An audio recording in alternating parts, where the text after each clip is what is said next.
नमस्कार मित्रों, अध्ययन धारा में एक बार फिर से आपका स्वागत है। तो इस सीरीज़ में हम पढ़ रहे हैं यूपीएससी 2023 के प्रीवियस ईयर क्वेश्चन के अंदर पेपर 2 यानी कि सी सेट को हम सॉल्व कर रहे हैं। तो इस वीडियो में हम क्वेश्चन नंबर 11 से लेकर क्वेश्चन नंबर 20 तक सॉल्व करेंगे। तो चलिए शुरू करते हैं आज की इस वीडियो को और इस डिस्कशन को। सबसे पहला क्वेश्चन आपके सामने जो आया है वो आया है पैसेज का। तो पैसेज को आपके पढ़ के आपने एक लॉजिकल एंड रैशनल मैसेज जो कन्वे कर रहा है उसके बारे में बताना है। तो क्या पैसेज है सबसे पहले पढ़ लेते हैं। To tackle the problem of pollution in cities, policymakers think that drastic action like temporary use of odd even number scheme for vehicles, closing schools and factories, constructions activities, and banning the use of certain type of vehicles are very forward. Even the air is not clean. Vehicles more than 15 years old comprise 1% of the total, and taking them off the road will not make any difference. Banning certain fuels and cut car types arbitrarily is not proper. Diesel engine produce more PM 2.5 and less CO2 than the petrol and CNG engines. On the other hand, both diesel and CNG engines produce more nitrogen oxide than petrol engine. No one has measured the amount of NOx that CNG engines are emitting. Arbitrary ban on vehicles that have passed mandated fitness tests and periodic pollution tests are unfair. What is needed in the scientific and reliable information about the source of pollutants on a continuing basis and the technologies that will work to reduce pollution from them. तो आपके सामने question क्या पूछा गया था कि message convey क्या कर रहा है। आपको पता है कि पोल्यूशन से रिलेटेड है कि गाड़ियाँ कितना पोल्यूशन करती है कितना नहीं करती है। सीएनजी ज़्यादा करती है एज़ कम्पेयर टू आपका पेट्रोल इंजन्स। तो उसके बारे में डिस्कस करना है। तो पहला क्या है कि arbitrary curbs on vehicles to reduce pollution are difficult to implement. नहीं, इसके बारे में कोई बात नहीं की है। Knee jerk reactions cannot solve the problem of pollutions but an evidence based approach will be more effective. तो इसी के बारे में हमने बात की थी कि भाई हमारे को पता होना चाहिए ना कि एक्चुअल में हम कौन सी गाड़ी से कितना पोल्यूशन दिखता है। हम इफेक्टिव बेस पे अगर उसकी स्टडी करेंगे उस तरीके से हम उसका सोल्यूशन निकालेंगे तभी हम वो कर सकेंगे। तो आंसर हो जाएगा आपका बी। ठीक है जी। तो पहले क्वेश्चन का बी हो जाएगा। अब हमारे पास दूसरा पैसेज क्या दिया हुआ है। दूसरा पैसेज हमारे पास दिया हुआ है कि good corporate governance structure encourages companies to provide accountability and control. A fundamental reason why corporate governance has moved on to the economics and political agenda worldwide has been the rapid growth in international capital markets. Effective corporate governance enhances access to external financing by firms, leading to greater investment, higher growth and employment. Investors look to place their fund where the standards of disclosure, of timely and accurate financial reporting and of equal treatment to all stakeholders are met. तो good governance के ऊपर ये question आपका था कि कैसे corporate governance हमारी काम करती है। तो इसमें क्या logical inference from the message हमारे को मिलता है पैसेज। तो देखते हैं पहला क्या है कि it is an important agenda of the countries around the world to ensure access to good external financing. तो ऐसी बात हमने नहीं की है। गुड कॉर्पोरेट गवर्नेंस की बात की है।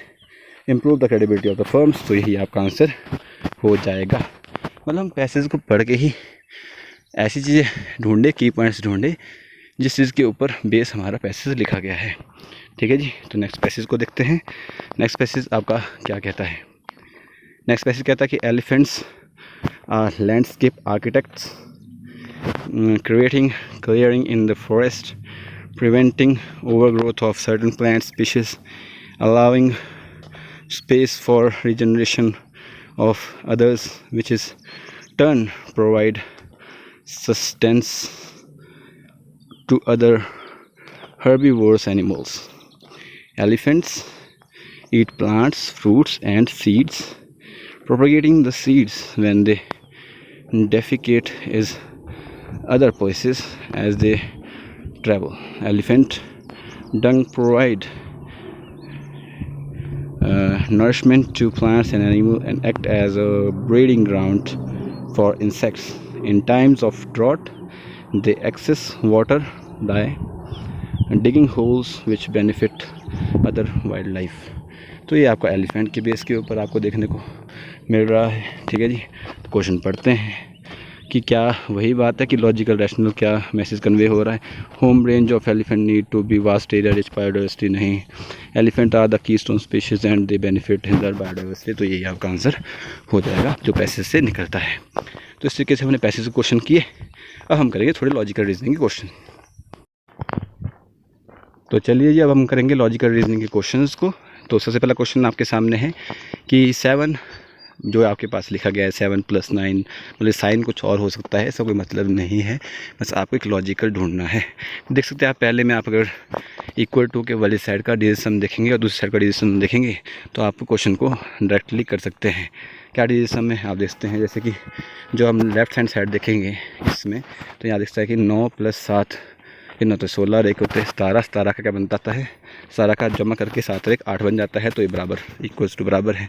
दूसरे केस में क्या है, 9 + 11 + 30, 9 को हम छोड़ सकते हैं, 3 और 2 5 बनता है, तो ये 5 हो जाता है। वैसे यहाँ पर 7 8 9 छोड़ दिया, 1 2 3 और 1 4, 3 और 1 4 मिल के बन गया। उस तरीके से देखेंगे 3 और 2 5 और 4 9 बन गया है, 5 और 1 6, तो 6 किसका बन रहा है, यहाँ पर 6 यहाँ पे बन रहा है, तो आंसर आपका ए हो जाएगा।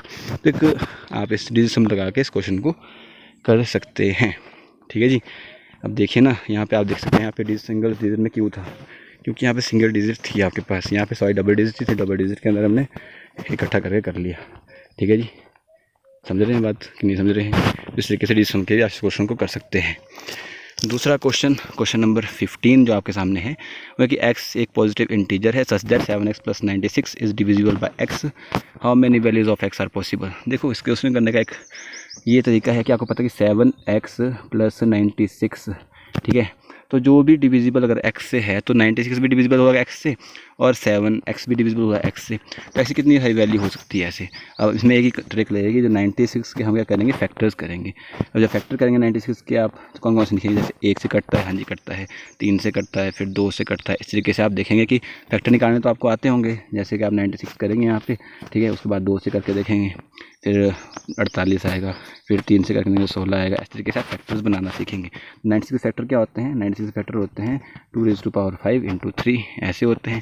तो इस तरीके से आप जब 96 फैक्टर बनाएंगे तो आप देखेंगे 96 कितने फैक्टर बनते हैं, 12 फैक्टर बनते हैं। जैसे 1 से कटता है, फिर 3 से कटता है, फिर 2 से कटता है, मतलब जैसे 2 से भी कटता है, फिर 3 से कटता है, फिर 4 से भी कटता है ये, ठीक है। फिर उसके बाद कितने से कटता है, 6 से कटता है, उसके बाद कितने से कटता है, 8 से कटता है, 8 के बाद कितने कटता है, 12 से कटता है, उसके बाद कितने कटता है, 16 से कटता है, उसके बाद कितने से कटता है, ठीक है, 16 के बाद कितने कटता है, 24 से कटता है, फिर कितने से कटता है, 32 से कटता है, 32 के बाद कितने से कटता है, 48 से कटता है और 1 से कटता है, हो गए 12 के 12। तो सिर्फ 12 वैल्यू x की पॉसिबल है। तो जब x की 12 वैल्यू पॉसिबल है जिससे 96 कटता है तो ये 96 बनेगा। तो इस तरीके से इसके पॉसिबल वैल्यू कितनी हो जाएगी, 12 वैल्यू हो जाएगी। तो ये आपका answer. So guys let's move to the next question. तो अगला क्वेश्चन आपके सामने है, if P, Q, R, S are distinct single digit positive number then what is the greatest value of P + Q and R + S। अब आप देखो single digit का मतलब है कि 1 2 3 ऐसे करके 7 8 9 तक होंगे। तो सबसे बेस्ट वैल्यू हमारी सबसे ज़्यादा वैल्यू कैसे बन सकती है कि हम लास्ट की डिजिट ले लें, जैसे कि 7 6 7 8 और 9 ले लें।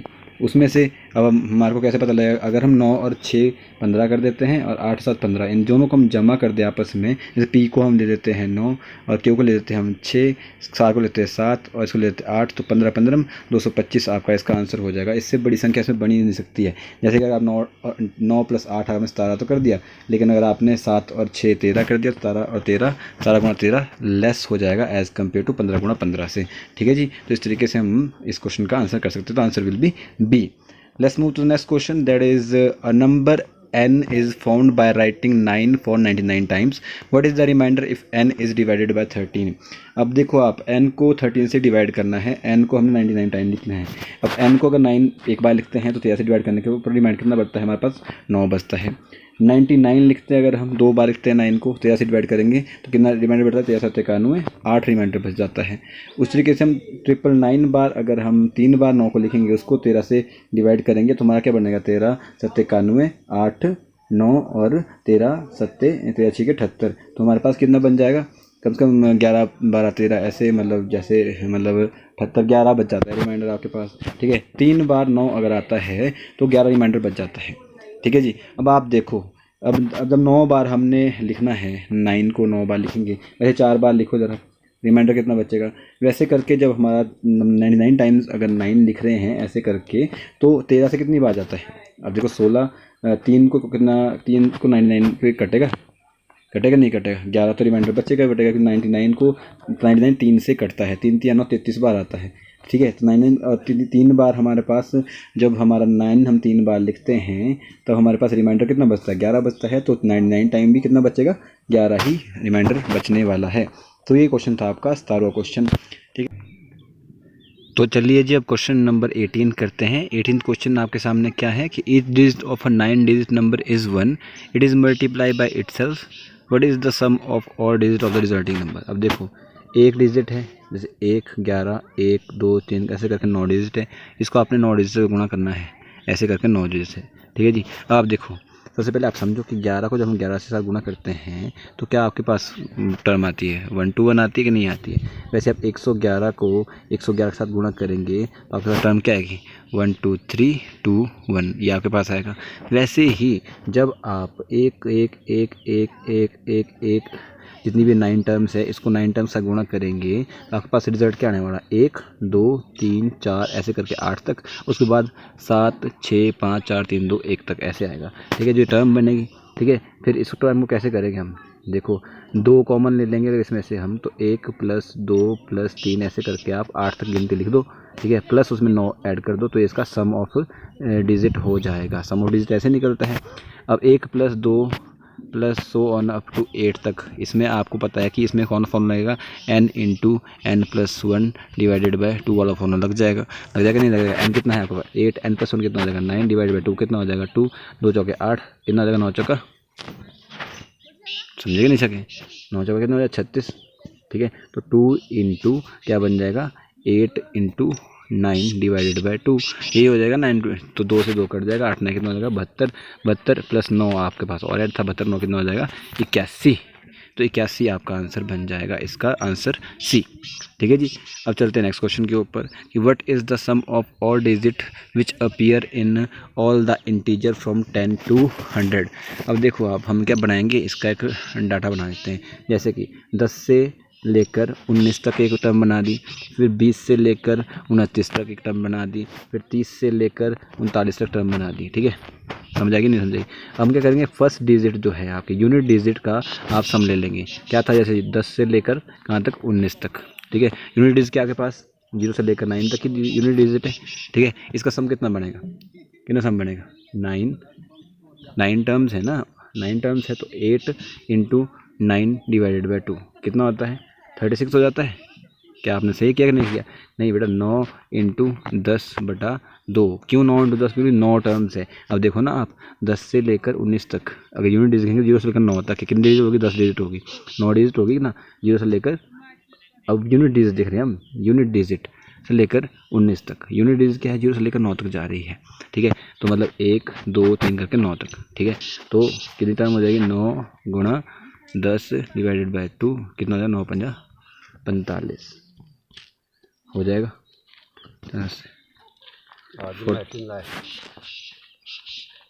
45 हो जाता है। 45 जब हो जाएगा, 45 को कितने से गुणा करेंगे, आपको कितनी टर्म है, देखो 10 20 30 करके कितनी तक, 100 तक है, तो 90 तक तो होएगी भाई, होएगी नहीं होएगी, कि 90 से लेकर 99 तक कोई टर्म होगी कि नहीं होगी। हम 100 को हम साइड में रख देते हैं अभी। ठीक है, यूनिट डिजिट है क्योंकि, तो 45 को कितने से गुणा करना पड़ेगा हमारे को, कितनी टर्म से, 9 से गुणा करना पड़ेगा, कितना, 9 × 5 = 45, 9 × 36 और 4 40, 405 आ जाता है। आ जाता कि नहीं आता, तो 405 हम एक साइड रख लेते हैं, याद रखिएगा 405 बन गया। अब हम देखेंगे दूसरी डिजिट जो डिजिट है उसमें कहाँ से, उसमें भी यही चल रहा है। अब इसमें क्या है, जैसे 10 से लेकर 19 तक था ना, था कि नहीं था, वैसे 1 से लेकर 1, 2 से लेकर 2 3 4 5 करके ऐसे करके कितनी टर्म होगी नीचे को, कितनी टर्म हो जाएगी नीचे को, 10 टर्म हो जाएंगी, नहीं हो जाएगी, ठीक है। तो वही हो जाएगा, इस बार 10 टर्म होगी, पिछली बार 9 टर्म थी। जैसे कि 8 तो नहीं होगा, 9 टर्म थी, 9 × 10 डिवाइड बाय 2 कितना आ जाएगा 45। लेकिन इस बार 45 कितने से गुणा होगा, 10 के साथ गुणा होगा। क्यों 10 का गुणा होगा, क्योंकि 10 बार है, जैसे 10 20 30 करके कितना तक 100 तक है ना, तो 10 बार है कि नहीं टर्म में। तो 450 ये हो गया, लग गया समझ आपको, 450 हो गया, ये 405 हो गया, ये कितने हो गए। उसके बाद एक टर्म थी 100 की, वो भी याद करनी पड़ेगी ना आपको, नहीं करनी पड़ेगी। 450, एक 405 और एक कितना हो गया है 856 हो गया कि नहीं हो गया। तो 856 इसका आंसर हो जाएगा इसका, अगर हमने सम ऑफ ऑल डिजिट निकालना है तो। अब आपको ये टफ लग रहा होगा शायद, लेकिन यूपीएससी का सीसेट का पेपर है भाई, थोड़ा टफ तो होगा कि नहीं होगा, ठीक है जी। अब देखेंगे ABCD is a square, 1 point on each AB and CD and 2 distinct point on each of BC and DA are chosen. How many distinct triangle can be drawn? Vertices करके, ठीक है। तो देखो इसने बोला कि एक स्क्वायर है, स्क्वायर के अंदर 1-2 पॉइंट आप इस साइड ले सकते हैं, ठीक है, और 1-1 पॉइंट आप इस साइड ले सकते हैं, ठीक है। कितने हो गए अब देखो ना कि कितनी ट्राइंगल बन सकती है, 1 2 3 4 5 6 कि 6 तो 6 पॉइंट है ना, 1 2 3 4 5 6, अब 6 पॉइंट है, ठीक है। अब 6 पॉइंट है ना आपके पास, 6 पॉइंट है, 6C और 3 वाला इसमें आपका फॉर्मूला लग जाएगा। अब 3 क्यों, अब आप सोच रहे हैं 3 क्योंकि ट्राइंगल के अंदर कितने पॉइंट होते हैं, 1 2 और 3, 3 ही पॉइंट होते कि नहीं होते। अब 6 क्यों, क्योंकि 6 इसमें बिंदु हैं, किसके अंदर, स्क्वायर के अंदर, 3 ही हमने जुड़ाने हैं, तो 6C3 आप यहाँ पे लगाएंगे। अब 6C3 फॉर्मूला क्या होता है, 6 × 5 × 4 डिवाइडेड बाय आ जाएगा 3 × 2, ठीक है। ये हो जाएगा 2 दूनी 4 हो जाएगा, 3 दूनी 6 हो जाएगा, 5 चौका कितना हो जाएगा 20 हो जाएगा आंसर आपका, ठीक है। तो 20 ट्राइंगल आप इसके अंदर बना सकते हैं, ठीक है जी। ये how many distinct triangle can be drawn using the 3 point as vertices और ईच 6 पॉइंट, तो आप 20 ट्राइंगल बना सकते हैं। तो ये आपका आंसर हो जाना था। तो इस तरीके से हमने सारे क्वेश्चन किए, होप सो आपको समझ आए होंगे। वीडियो को लाइक डिसलाइक करके अपना फीडबैक जरूर दीजिएगा। मिलते हैं नेक्स्ट वीडियो में, तब तक के लिए जय हिंद जय भारत।